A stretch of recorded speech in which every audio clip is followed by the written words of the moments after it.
इस कहानी की शुरुआत होती है 1945 में, जहां पर गुजरात के फार्मर्स को काफी ज्यादा एक्सप्लॉइट किया जाता था। जब ये डेयरी फार्मर्स अपना मिल्क बेचने जाते थे तो milk contractor in dairy farmers को एक नॉन नेगोशिएबल ऑफर देते थे। इसका सिंपल मतलब था या तो आप डेयरी प्रोडक्ट्स को इन प्राइजेस के अंदर बेचो, नहीं तो वापस लेके चले जाओ। और क्योंकि दूध एक पेरिशेबल गुड है तो इन डेयरी फार्मर्स को ना चाहते हुए भी ये दूध इन मिडिल एजेंट्स को देना पड़ता था। लेकिन फिर आता है कहानी में एक ट्विस्ट। ये सब फार्मर्स मिलकर डिसाइड करते हैं एक नई ऑर्गेनाइजेशन की शुरुआत करने का, और आज इस ऑर्गेनाइजेशन का लास्ट ईयर का टर्नओवर था 72,000 करोड़ का। तो दोस्तों ये कहानी है अमूल की, जिसका मिल्क या फिर मिल्क प्रोडक्ट आज घर घर में यूज होता है। अब दूध या डेयरी एक बहुत ही अच्छा सोर्स है प्रोटीन का, लेकिन क्या आप जानते हैं एक कंट्री जो दुनिया में सबसे ज्यादा मिल्क प्रोड्यूस करती है, उसी देश के मैक्सिमम पॉपुलेशन प्रोटीन डेफिसिट भी है। अकॉर्डिंग टू न्यूट्रिशनिस्ट, हर इंसान को अपना बॉडी लेवल के अकॉर्डिंग प्रोटीन कंज्यूम करना होता है। मतलब अगर आपका वेट 70 kg है तो आपको 70 ग्राम प्रोटीन कंज्यूम करना होगा। लेकिन इंडिया में 90% लोगों को अपने प्रोटीन डेफिशिएंसी के बारे में पता ही नहीं है, और ये हमारे देश के लिए एक बहुत बड़ा कंसर्न है। एंड इसी को देखते हुए हमारे देश के डेयरी किंग ने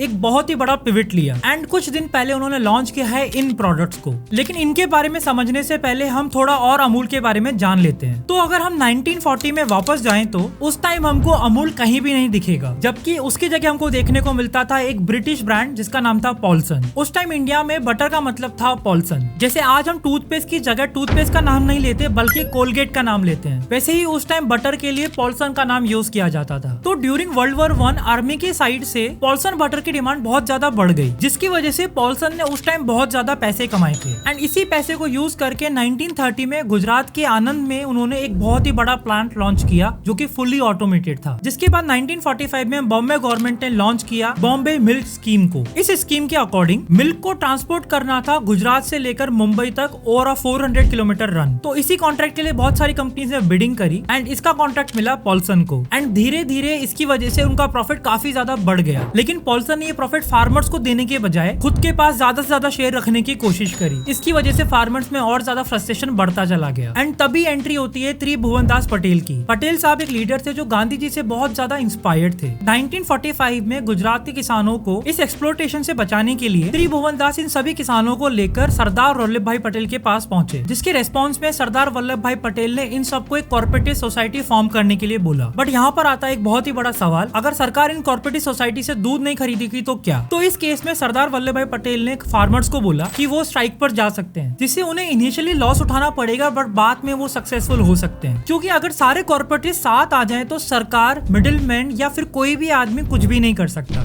जिसके बाद बना Kaira district cooperative milk producer union limited. And फिर जैसा उन्होंने सोचा वैसा ही हुआ। सरकार ने डायरेक्टली फार्मर से दूध लेने के लिए मना कर दिया, जिससे ये फार्मर स्ट्राइक पे चले गए और बॉम्बे मिल्क स्कीम कोलैप्स कर गई। और फिर 15 दिन बाद Bombay milk commissioner Kaira district पहुंचे एंड इन फार्मर्स की डिमांड को एक्सेप्ट कर लिया। जिसके बाद त्रिभुवनदास पटेल ने इस कोऑपरेटिव सोसाइटी के लिए 3 टियर स्ट्रक्चर डेवलप किया, जिसके बॉटम में थी विलेज कोऑपरेटिव सोसाइटीज, दूसरे टियर में थे union members and top level tier में थे स्टेट लेवल फेडरेशन। और आज अमूल के साथ करीबन 18,000 से ज्यादा कोऑपरेटिव सोसाइटीज जुड़ी हुई हैं और 3.5 लाख से ज्यादा फार्मर्स उनको डेली मिल्क सप्लाई करते हैं। लेकिन यहाँ तक आने के लिए उनको बहुत टाइम लगा। पटेल साहब ने अमूल की शुरुआत सिर्फ 2 सोसाइटी से करी थी और 1948 तक आते आते इसके अंदर 432 से ज्यादा फार्मर्स जुड़ गए थे, जो रोजाना करीबन 5,000 लीटर से ज्यादा दूध सप्लाई करते थे। जिसके बाद स्टोरी में एंट्री होती है वर्गीस कुरेन की, जो कि गवर्नमेंट ऑफिसर थे। तो कोइंसिडेंटली जिस बिल्डिंग में कायरा का प्लांट था उसी बिल्डिंग में वर्गीस भी काम करते थे, जिसकी वजह से उनकी मुलाकात हुई त्रिभुवनदास पटेल से, जहाँ से उन दोनों की दोस्ती की शुरुआत हुई।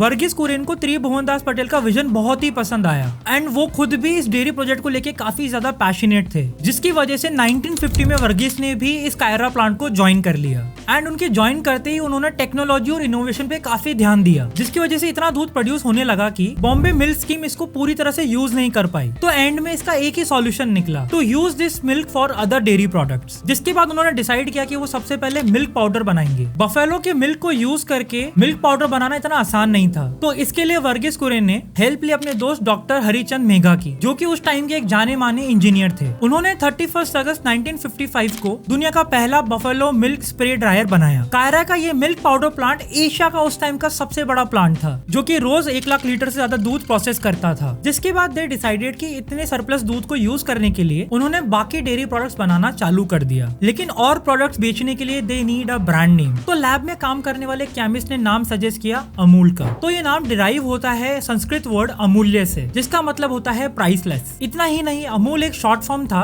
आनंद मिल्क यूनाइटेड लिमिटेड का, और यही ब्रांड रजिस्टर करने के बाद अमूल ने अपना पहला प्रोडक्ट लॉन्च किया अमूल बटर। लेकिन उस टाइम पॉल्सन बटर के आगे अमूल बटर पूरी तरह से फ्लॉप हो गया। तो ऐसा क्यों हुआ? क्योंकि पॉल्सन बटर दिखने में बिल्कुल येलो होता था और उसका एक सॉल्टी टेस्ट था, क्योंकि वो अपने बटर को बनाने के लिए काऊ मिल्क यूज करते थे, जिसके लिए वो क्रीम को 3 से 4 दिन तक सड़ाते थे। एंड वहीं दूसरी तरफ अमूल बफेलो मिल्क यूज करता था, जिसकी वजह से वो 100% नेचुरल बटर बनाते थे। बट लेटर अमूल ने ये रियलाइज किया कि लोगों को ये केमिकल वाले बटर की आदत लग गई है, जिसके बाद अमूल ने भी अपने बटर को येलो कलर और सॉल्टी बनाना चालू कर दिया। हालांकि वर्गीस को ये करना बिल्कुल भी अच्छा नहीं लगा, लेकिन उस टाइम कॉर्पोरेटिव को सर्वाइव करने के लिए ये डिसीजन लेना जरूरी था। लेकिन फिर भी पॉल्सन का बटर ज्यादा फेमस था मार्केट के अंदर, जिसका एक रीजन भी था उनकी मार्केटिंग एंड उनकी मार्केटिंग में यूज होने वाला ये मैस्कॉट। तो इसी रेस में आगे निकलने के लिए अमूल ने भी अपना फेमस मैस्कॉट लॉन्च किया, द अमूल गर्ल, एंड इसी को अमूल ने यूज किया अपनी ब्रांड रिकॉलिंग वैल्यू बढ़ाने के लिए। और इतना ही नहीं, अमूल गर्ल को Guinness book of world record में भी शामिल किया गया for running the longest marketing campaign of the world. इस अमूल गर्ल को डिजाइन किया था सिल्वेस्टर डचूना ने इन 1966। अमूल के सक्सेस के बाद डॉक्टर वर्गीस अमूल को किसी भी तरह से गवर्नमेंट ब्यूरोक्रेट या किसी भी कॉर्पोरेटिव सोसाइटी से बचाना चाहते थे, एंड उन्होंने ऐसा किया भी। इसी की वजह से आज भी अमूल का 80% रेवेन्यू उनके फार्मर्स के पास जाता है, एंड इनकी मैनेजमेंट सोसाइटी भी एक डेमोक्रेटिक इलेक्शन पे बेस्ड है। और आज इनके मैनेजिंग डायरेक्टर आर एस सोदी के लीडरशिप में अमूल का सेल्स टर्नओवर ईयरली 70,000 करोड़ को भी क्रॉस कर चुका है। अब अमूल डेयरी प्रोडक्ट्स की कैटेगरीज को डिस्टर्ब करने के बाद प्रोटीन की तरफ पिवट कर रहा है, जहां पर वो high protein based products launch कर चुका है, जैसे कि बटर मिल्क या फिर प्रोटीन शेक्स, जिसमें 200 ml के अंदर 15 ग्राम से भी ज्यादा प्रोटीन अवेलेबल है। एंड इसी के साथ साथ अमूल जल्दी अपना सुपर मिल्क प्रोडक्ट भी लॉन्च कर रहा है, जिसके अंदर आपको 1 ग्लास दूध के अंदर 35 ग्राम से भी ज्यादा प्रोटीन मिलेगा, जो अभी नॉर्मल मिल्क में 3 से 7 ग्राम होता है। और अब अगर बात करी जाए इंडिया के प्रोटीन मार्केट की, तो ये करीबन 10,000 करोड़ का हो चुका है, जो हर साल करीबन 15 से 20% के CAGR से ग्रो कर रहा है। लेकिन इस कैटेगरी में अमूल को काफी फियर्स कंपटीशन फेस करना पड़ेगा मसल ब्लेज या माई प्रोटीन जैसे बड़े प्लेयर्स के साथ, जो इस कैटेगरी में काफी पहले से हैं। एंड इसी प्रोटीन बेस्ड प्रोडक्ट्स की पेनिट्रेशन को बढ़ाने के लिए अमूल ने लॉन्च किया अपना खुद का D2C प्लेटफॉर्म, जहां पे आप डायरेक्टली अमूल से ऑर्डर कर सकते हैं उनके सारे प्रोटीन प्रोडक्ट, क्योंकि धीरे धीरे अमूल अपनी ऑनलाइन पेनिट्रेशन भी बढ़ाना चाहता है as compare to offline penetration. इसी के साथ साथ प्रोटीन इंडस्ट्री में एक बहुत बड़ी प्रॉब्लम आती है फेक प्रोटीन प्रोडक्ट्स की। MuscleBlaze and Myprotein fake protein industry से काफी ज्यादा परेशान भी हो चुके हैं, लेकिन क्योंकि अमूल का एक बहुत बड़ा नाम ऑलरेडी बन चुका है, इसी वजह से हाउस होल्ड में उनका ट्रस्ट भी बहुत ज्यादा है। अब अमूल इस प्रॉब्लम को कैसे केटर करेगा, ये आने वाला टाइम ही हमको बताएगा। एंड इसी के साथ साथ क्या अमूल इस प्रोटीन इंडस्ट्री में भी किंग बन सकता है या नहीं, ये भी डिपेंड करता है उनकी ऑनलाइन स्ट्रैटेजी के ऊपर। ऐसी और केस स्टडीज के लिए मुझे सब्सक्राइब करना मत भूलना। मैं मिलता हूँ आपको अगली वीडियो में।